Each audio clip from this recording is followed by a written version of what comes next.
Hello, everyone. Yes, happy Saturday. Bet you didn't expect to see me on a Saturday, right? Hopefully you don't see me tomorrow, but I got a feeling you probably will.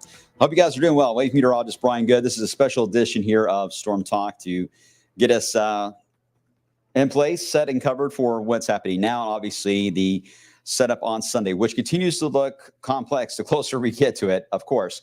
But there's a reason for that complexity, and I'll try to give you the best case scenario that we're facing right now in the data trends, and the one that right now looks to be the most likely. And of course, we'll mention some worst case scenarios here, but I think it's one of those setups where you just need to point to what the potential setup would be, and we're going to have to fine tune all the details in the next 24 hours. It's going to be very busy 24 to 48 hours ahead. So it's very important that you guys just stay close to the forecast changes. There will be many, and there will be constant updates. Can't stress that enough. We're all taking shifts right now and trying to get some rest, and then we'll be taking care of getting through all these storms together for you guys. All right. So we're doing all that worrying for you all. You don't have to worry at all. All right. You just enjoy the holiday weekend, at least the best you can. And just make sure you have a way to get notified. If we need to reach you, make sure you have a way to get our messages. And if you need to check in, see what's going on with us, don't forget, we have a 24-hour streaming channel. A lot of you just clicked on that on the Wave Weather app. It's on the app itself, and you can watch it. And even if we're not on right at that moment, you're getting instant weather data, watches and warnings, the radar, storm outlooks, all that is on the scheduling there for the Wave Weather Now channel that is streaming. It's on not only in the app, but on our website as well. But you can get on Roku, you can get on the Fire Stick, and Apple TV. So there's many ways you can watch us. Even on Twitch right now, we're live. When we are live doing the weathercast on a typical newscast, it will interrupt that Wave Weather Now channel automatically. So the weathercast will just suddenly appear. So you never miss that. You don't have to switch the channel. And if we're live like we are doing now with a weather update or a blog, that too will be interrupted. And of course, severe weather will be interrupted as well. So anyway, that channel is the backbone of us now here at the station, and I'm hoping it's a backbone of what is your go-to and getting notified on severe weather events. All right, I'm sure you guys have a lot of questions, and I will try to get to as many as I can. I can't get into a whole lot of specifics yet, just to be blunt, but I'm hopefully once I get through my dissertation, it'll make more sense, as I always seem to say. Okay, let's start with the live view Gazebo Fest. Ooh, they're getting ready. Stage is set. Yeah, I know. We got some downpours now, very close to the stage. But don't worry, and don't let that concern you about today. Tomorrow, obviously, they're going to be watching things carefully. Those two monitors you see right now with, was that Jack that was on there? I think it was Jack that was on there. Anyway, that they will have messages on there to notify what the crowd needs to do. And again, we're going to be sending out alerts too. And this is a setup that we should have enough advanced setup on the conditions, the track, and any threatening cells to get the notifications out to you guys in time. All right. There will be one or two that may rapidly form, but overall, I think we're going to have several of these thunderstorm chances and complexes will be some that we'll be able to track moving in. So that gives us a little bit of a time to get everyone notified to get to their safe spots. Okay, so here we go. Let's start with the current setup outside, which has got kind of a ragged area, downpours, some lightning and thunder. Nothing severe with this. Wind field is weak over our area. It's just a little ripple, if you will. It's attached to a line of storms and an MCS that's moving across Tennessee. So it's kind of like same if you were to take your hand and move it through the pool of water. You know how the water goes on the edges of your hand, making the wave as you go by. Same is happening with the storms there into Tennessee. It's creating a little bit of a ripple into Kentucky, and that's why we've got these little downpours. But they're only being enhanced because of what's happening in Tennessee. So as that continues to weaken, so will this, which is already starting to happen. Some spots to watch. The radar moved fast on me there, but there are a few in southern areas of LaRue County, Greene and Taylor. In Louisville, one little complex right over Highview, Okolona, near Jefferson Mall. At the moment, I've got 2 lightning strikes being indicated with that as it's moving across the southern part of Jefferson County, and then another one there into Georgetown, Indiana, right along the Lee Hamilton here very soon, tracking over New Albany, heading to Jeffersonville. So the one right now in Jeffersonville or New Albany is the one that will probably give us some light rain for Abbey Road and perhaps even at the stage there at Gazebo. Brief downpour, the way it looks. This batch of storms, unless it connects, is going to be mainly staying south of both of those events, but heading right into Fern Creek in J-Town, Middletown, and eventually into the outlets. But they've really had a tough time holding together for very long, so they may not look like this by the time they get more east. But I just want to let you guys know, you probably got the notification. Hopefully you did on lightning in the area, because mine's going off right now. So that's helpful, and knowing when there's lightning strikes. Again, the lightning notification on the app is instant. These will not last very long. In fact, right in behind this, the sun is back out. So wave of showers in Indiana. Boy, it's really struggled there into Indiana. Hasn't really done a whole lot. Let me show you. I think I have it set here. Hold on. Let me double check. I do not. So, well, let me show the fuel first. We'll get to that. There's the fuel again. There's this. That's the main reason why they can do anything, is the fuel and that little ripple that's passing through. Again, the wind fields are weak. Let me turn that off. I'm going to turn on real fast here the wind, or the cloud cover. Hold on one second. Let me get to a different view. Doing this on the fly, but I think it's important to show you all what the cloud cover is doing to just to the west of us. There we go. You can see that we go back into a mostly sunny sky just west of where these batch of showers are. So we'll go into a sunnier setup. There are some clouds I see right there into Indiana that may try to build a little more closer to Louisville the next hour or two. We'll monitor that. Otherwise, this band back here to the west into the Wabash will actually slow down and just kind of disintegrate as we do this afternoon. Can't roll out, though, an isolated downpour that may try to redevelop this afternoon, because we do have fuel, as you saw there. So the fuel is around. It's just that there's not wind fields around that are strong enough to cause any severe concern. And certainly these thunderstorms can't maintain themselves very long because of that factor alone, which is a good thing. All right, back to the west. This is where we're going to be watching to see what happens tonight, because this is the crucial part of the forecast, is how these storms will evolve into Oklahoma, into Kansas. That will then tell us the storyline and help us out in the storyline for tomorrow. They have not upgraded this in the plains. They've discussed back and forth whether or not they were wanting to do a high risk scenario. Right now, it's going to be a moderate risk. I don't think it really matters. Same with a tropical storm and a Cat 1 hurricane. Are you really going to alter your plans any different just because of the title? No, because the wind field and impacts will be about the same. So same idea with these kind of outlooks. When you get to the high end ones like this, you get to a moderate level. I mean, you're up there on the scale, right? The biggest difference in severe weather is really a marginal, and you get into a moderate. That's when it becomes significant. But anyway, splitting hairs on this. That is the main show. What makes everything complex, as I'll show you in a second, is when these storms get going here later on tonight, into Oklahoma City especially, it looks to be a target area. Some of these are going to be strong to perhaps even violent tornadoes. We've seen that a lot here lately, and certainly this week, back to the west. These type of machines, these thunderstorms that develop, these supercells, they're massive. They are an incredible forces of nature, obviously, but they can really skew a lot of the smaller and finer details that are happening with the storm system that is evolving in a warm and humid environment like that in the plains. And that's where the high-res models are having a tough time. Now that we're getting closer, most of the data we have is high-res now, instead of just general models that are kind of just generalizing these setup in the Ohio Valley, which we've had that data all week telling us that Sunday's environment is conducive of severe weather. That has not changed, and that will not change. The upper air environment is locked in on that. But what will matter is the finer details at the lowest, especially 1,000 feet, really will kick in. But even above our heads, there is a chance to get some warmer air at about 8,000 feet that also could skew a bit of the severe parameters. But those finer details take some time, and we really got to figure out how this is going to evolve out of Oklahoma tonight, especially for the first round of storms for Sunday. All right, our outlook. It's been about the same all week, too. It just keeps expanding, right? Enhanced risk. This will be updated at about 1:30 today. Don't be surprised if it gets to a moderate.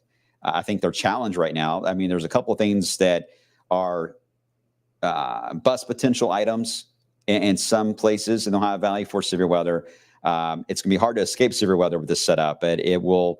There are some finer details that will matter on the type of severe weather and certainly on timing. And I think that's the reason why they may have a tough time with the mapping here. But either way, that will be out roughly this afternoon at about 1:30. That's enhanced as of now, 3 out of 5. Breaking it down, tornado potential, it's not into a hatched area, at least not yet. It's elevated, but it's not overly high. But what is hatched is the straight line wind potential. And that's if these supercells, I mean, supercells alone are bad. That's where you get your large hail and your tornadoes, which is when you get supercells. But if they can combine together and form a line and work as a team, you cut down on your hail threat. You somewhat cut down on tornado threat. You still can get tornadoes, but you try to at least hopefully reduce that threat a bit more when they get into a line. But you increase the bowing segments and the potential for straight line winds. And in this scenario, the straight line wind potential with shear right now running at about 60 knots or so, and they've got a forward motion on them that'll be well over 30 miles per hour. That is going to easily translate to wind gusts of 75, 80 miles per hour and some of the stronger cells, especially if you can organize to a line. And that, while tornadoes are bad, obviously, but these bowing segments can cover more than one county. They can be relatively large, and they can cause sometimes more of a problem on wind damage. So that is one of the bigger issues I think we got to watch out for. In addition to the tornado potential, the hail threat, it's a little higher to the west, only because that's where your better opportunity for supercells will be just to the west, the way it's looking now. All right, so here's what I'm going to do. I'm not sure which one I grabbed here. Hold on. I am going to play out 3 different of the higher res models. And I'm not doing this to confuse you. I want you guys to kind of see the amount of data that we have in the different scenarios, and then again, I'll recap at the end what we are thinking here on this. First one is going to be the HRRR model, which is a convective model. And this is for this afternoon. It's got the few downpours around. No problems with that. Again, very minor stuff, not too concerned about it. Then we get quiet tonight. So let's shift into the Sunday period. Well, hold on. Let me show the rain chance today. Again, 40% now, goes to 30 and then fades out. Sorry about that. Okay, so I have so many maps. Now we are on Sunday. In fact, it's 5 a.m. on this particular run of the HRRR, as the clock is where I have it starting. Again, starting off with some fog in some areas tomorrow morning, but relatively quiet. The warm front will pass through with a period of showers and storms. Now, here is what gets wild, is this is what is going to develop out of Oklahoma and Missouri later tonight. This is the warm front section of it that is going to rapidly move in. This is a huge arc that if I were to widen the model out, you would see it, but I'm going to stay focused on this view. It rapidly approaches 12 to 2 o'clock. This would contain all severe threats, really. You can get hail, you can get tornadoes, you can get high wind. Typically, though, on the first round of storms that are way out in advance that try to, show off, they do have a little more of an elevated nature to them. So we're hoping that will reduce some of the severe threat, even though they'll look really mean on radar.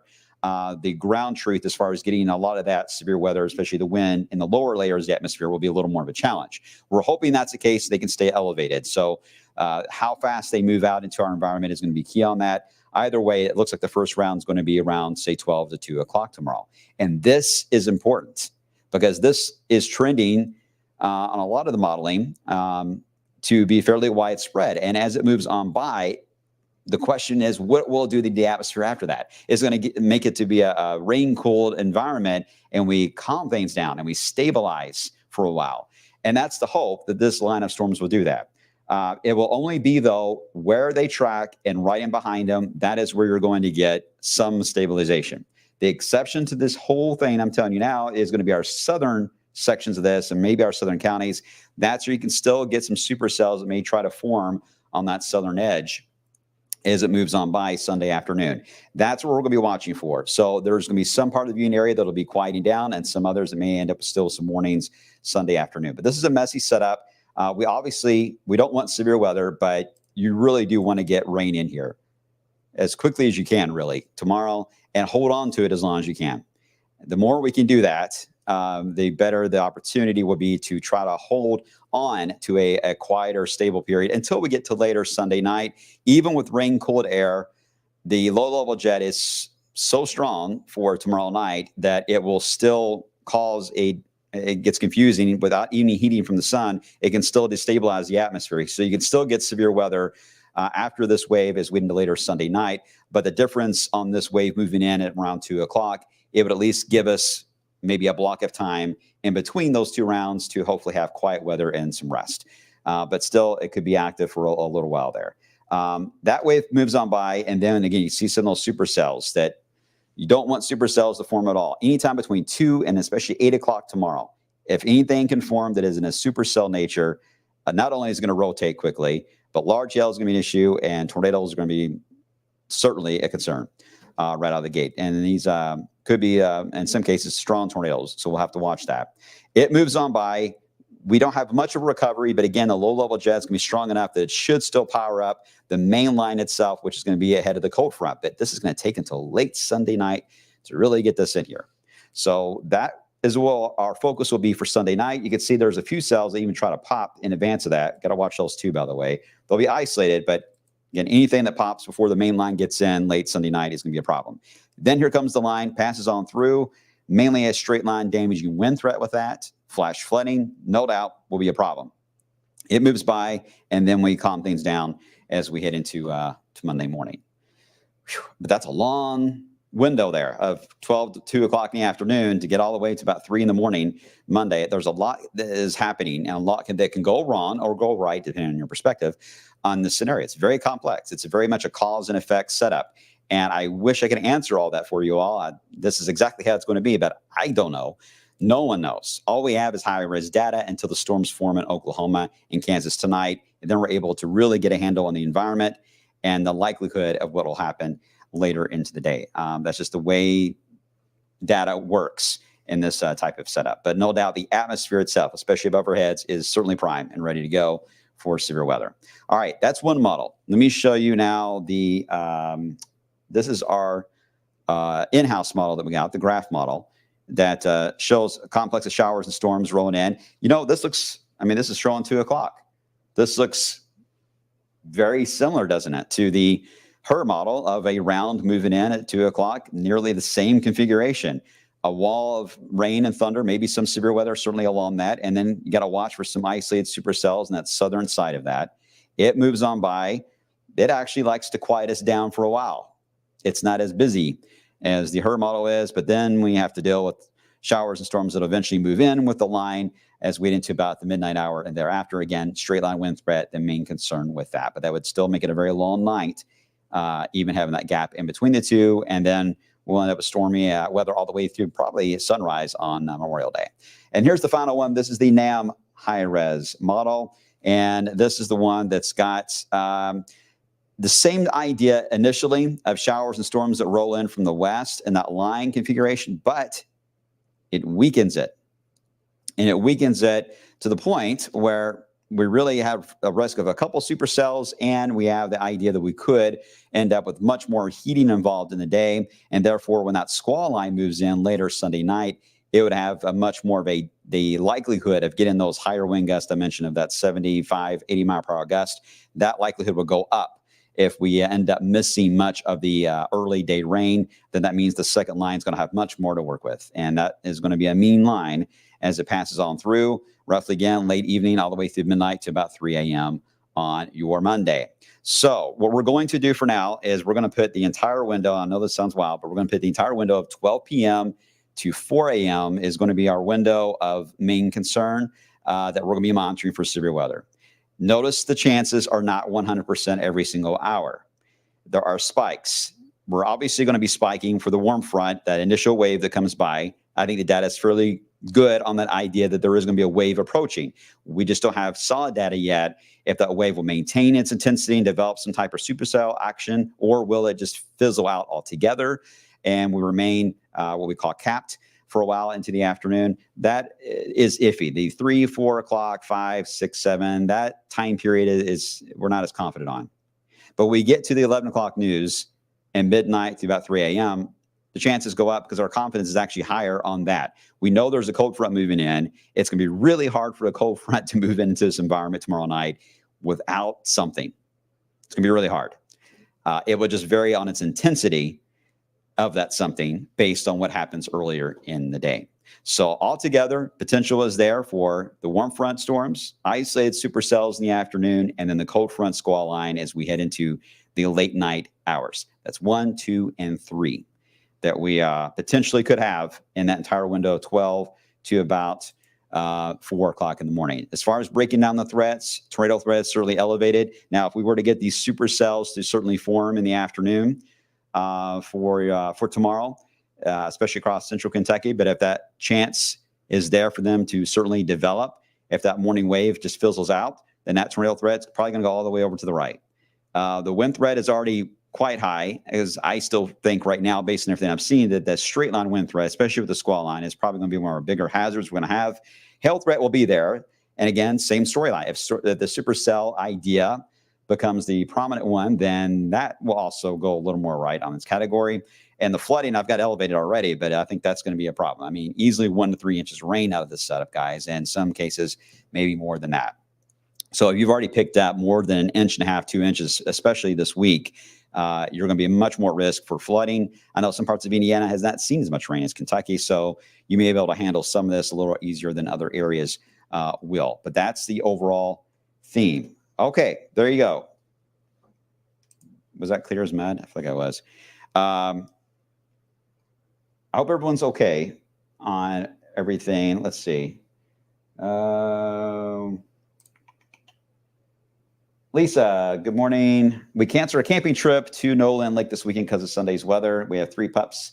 I totally understand that. And really, Lisa, even if this was not a severe weather setup, just rounds of thunderstorms like this that we're facing, the amount of moisture that's in the air, it's going to be a challenge for campers in general, because not only you got to deal with lightning issues, but you got to worry about rising water and flooding that can happen, but also high winds. And being in a camper or even a tent, certainly, but a camper is going to be much more unstable in that kind of environment. So if you are camping or going to go camping, can't stress enough, make sure you're ready to abandon that camper and get to a shelter there at the campground. Make sure to ask about where that is in case you need to do that. Don't try to ride it out in that thing, because that is not going to go well. All right. Isaiah, timing on this track. Not sure which one you're referring to, Isaiah. Let me know which of the 3. I think the timing still, though, overall is a 12 to 2. And then the late afternoon, early evening is a bit iffy. And then confidence goes up for 11 to about 3 a.m. So the bookend ones, the first one and the last one, we feel a little more confident in. It's the middle. It's kind of messy on that one. Adam, 20 years ago, Indy 500 ended in a tornado warning. Yes, the 2004 outbreak was a big one. It was a big one for Kentucky, a big one for us. Someone even lost their life in Crawford County in that outbreak of tornadoes that we had Memorial Day in 2004. I don't see a repeat of that setup right now, which is good. But yeah, that was wild. And Indy, by the way, obviously it's their derby, so they're really on the scenario and monitoring it. I know they have to have at least 101 laps to classify as the race. Their backup plan right now that we're understanding is if it's a serious threat that does materialize, especially for Indianapolis in the afternoon, the Indy 500 will be moved to Monday. But we don't know that for sure. If we have to interrupt TB tomorrow, for your race fans, you'll know what's going on, and whether we tell you that the race is delayed or canceled, or you'll see it in a smaller box. But obviously, if we have threatening weather in our area, we're going to be on to protect our family here. Okay, so I hope you guys can understand that. So I think it's pretty self-explanatory. Brandon, do you think the data will agree as the day goes on? It really will not start to lock in, Brandon, until the storms form into Oklahoma, into Kansas, and that's going to take until later this evening. I know it's a very last-minute thing, so a lot of our adjustments and timing is all going to happen tomorrow morning, and we're going to be making those adjustments on the fly as we get the data. So it's really hard right now. High res will start to get into some sort of an agreement. It already is trying to do that, even compared to when I got at the station this morning. It's already doing a better job than what it was then. So it's trending that way, but as far as getting a higher confidence on each one of those waves that I broke down, that's going to take until day of. And that's not reassuring, but that's just, unfortunately, that's just how these kind of setups work. It's a lot easier when you just have one line of storms, moves in, moves out. A lot easier for us to handle that. But when you got multiple ones, boy, there's a lot that can go wrong and go right. Again, there's bust potential in those scenarios, but the wind fields and the potential fuel that this overlaps with, if everything comes together just right, which, again, some of the data suggests that it will, then you get into significant severe weather in that setup. And we just can't risk that. We're not going to just say, oh, it could storm. They could be strong. We'll let you know. We can't do that as meteorologists, and certainly as just as humans, we can't do that. It's we got a conscience, right? We know that there's data that is concerning on it. So it's our job to make sure you just have the data, you make your decisions and plans based on what we're telling you, and we'll keep you updated. And let's hope that it's a tamer version of all this. Again, there is certainly a chance that if we can get a widespread shower activity, a lot of cloud cover, or in some cases we can get a cap tomorrow, which the NAM really likes, which is a lid on the atmosphere. That too would buy some time. I don't think it's going to protect us at all for the entire event. That's going to be hard to escape getting thunderstorms from this event. But there is an opportunity that we could get a few hours that could be bought for us of quiet time and avoid some of the really, really bad stuff. That's the hope anyway, that we'll be watching. Brandon, will it go moderate? If it go moderate, will it be wind driven? Yeah, I think it would be. Right now, yeah, there's a tornado threat. Don't get me wrong, but based on how this is evolving, especially with the cold front portion of it, it's going to be hard for it to not go into a line. A line is likely, and therefore you just automatically have to go into a more of a wind damage, straight line wind type of scenario with Boeing segments. But anytime you get a Boeing segment, you get little wiggles in the line, you can get spin up tornadoes. All right, you can certainly get that. Madeline, could this be an outbreak or PDS, which is a particularly dangerous situation? I don't know. It's possible if we end up, it's sunny tomorrow afternoon at 4 o'clock and we're in the upper 80s and we don't have a cap and supercells are forming.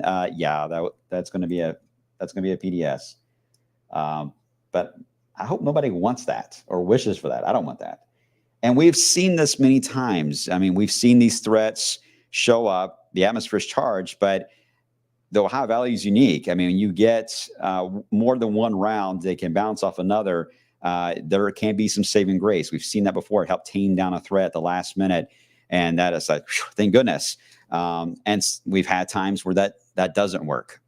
And we end up with some pretty wild weather for that episode. So right now we just are in the potential and planning stage on this, and just make sure everybody's aware. And I think everyone is. I think the system's got very high awareness on it compared to most that we've had this year. So I think everyone gets it. We know what's coming. I just want to make sure you guys have a way to be notified. Use the Wave Weather app. Open it up once you get to your destination if you're traveling, whether to Gazebo Fest, Abbey Road, your friend's pool. When you get to your destination, open the app up once and you can minimize it. But by doing that, your location services will adjust to where you're at. That way, when we have our system here, we're going to be outlining particular areas of concern, and we'll be talking directly to you, but it'll only go to that area. So if your phone is in that area, you'll be notified. So it's important to have that notification services turned on, and you open up the app at least once you get to your spot. Not before it, but when you get there. Okay? Shonda, what did you ask? I think I missed that. Yeah, I missed your question there. I see everyone's trying to answer for you, but I'm not sure what you asked. Angela, have the Cape values changed, which is the instability in the fuel? He said around 3,300 last night. That's what Hokie said last night. Yes, they're still showing up at that level. They do vary a bit depending on which model, based on the 2 p.m. rain. If that takes the values down for a while, they try to recover. And again, you don't have to have a lot of sun in the scenario. Even just the low-level jet tomorrow night is going to destabilize us enough to where that squall line is going to still have a punch to it. But, I mean, I think it goes without saying that if you're dealing with more sun than expected, more heating than expected, you're going to have a higher amount of fuel to work with, then the outcome is going to be worse on the storm side of things. I think that's pretty self-explanatory on that idea, and I think that's what we just got to be on guard for and prepared for. Okay. All right. I think I got to most of your other questions that I've seen so far. If I missed you, I apologize, because again, your font's really, really small. Devin, that's an interesting question. Does the system have the most potential of all the systems we've had so far this year? To be honest, it all kind of just blur together, don't they, after a while, especially this year. It's just been wild. Somewhat. I will say when it comes to the supercell potential in the afternoon, yes, it is up there. Although, what was it, May 8th? I believe it was. It came close to this kind of setup. as well on the potential for supercells. But in that case, we did get rain, cold air that helped us out. Everything shifted a little more south, and that was our saving grace. So that was a good example of us going from a moderate to a marginal that day. We reversed with an improving setup. So these outlooks for you weather watchers, you already know this, but don't always pan out every single time. But majority of the time, they do fairly well. They do fairly well. And we just need to make sure everyone's ready. Samantha, the Colorado State site. No, it's still the same. I'm not going to show it, not because I just don't want to. It's just that there's not really a point now this close to the event, but the map I showed yesterday and the map I showed the day before that, it's basically the exact same. So still the same threats that we're talking about there. You guys are all turning into meteorologists. So hurry up because I want to retire. So somebody needs to come in here and replace me. All right. Oh, the one after the 2004 Adam was the one that went through Jeffersonville. I'm not sure if that came through Jeffersonville or not. I know Crawford County, I think it was Marengo is where the fatality was in that event. But again, all the years kind of blur on by. Okay, I think everyone's good. I'm not gonna be able to get to probably every single question, so I think I'll let Lake Will sum it up on YouTube. Be prepared and have a plan and stay safe. Simple as that. Just have a plan. Make sure you know how to get notified. Keep everything charged up. I want you guys to have fun. I want you to enjoy the holiday weekend. I know in some of the model ideas, it was still kind of rainy at times for the day. So that would be a bit of a bummer to try to have a pool party. And you don't have severe weather, but you got rain. So it's still yucky. But we want you to enjoy what you have scheduled and planned. We want you to be safe. I just can't stress enough. As long as you just have a way to get notified, it takes away so much of the stress and what you're trying to do and plan. Because again, we'll have enough of a heads up in a lot of these different waves that we'll be able to reach out to you. Just got to make sure that we can. Okay. All right. I'm going to leave it at that. Speaking of Hokie, he's going to be in here for this afternoon. I'll have updates, I'm sure, more likely tonight here on the streaming channel as well. And then Tawana will be here in the morning hours to get you through sunrise. And I hope you don't see all of our faces tomorrow afternoon, but I got a feeling you probably will the way this is trending. But just know we're going to be watching it. We're going to be here. So we'll have updates throughout the day. But today, again, only a few downpours, a little bit of lightning. Those are fading out. And the rest of the day doesn't look too bad at all. So try to enjoy and relax today as much as you can. All right. Appreciate you guys as always. Stay safe. And we'll see how this evolves as we have the next 24 hours. Take care of each other. And I'll see you guys coming up on the flip side.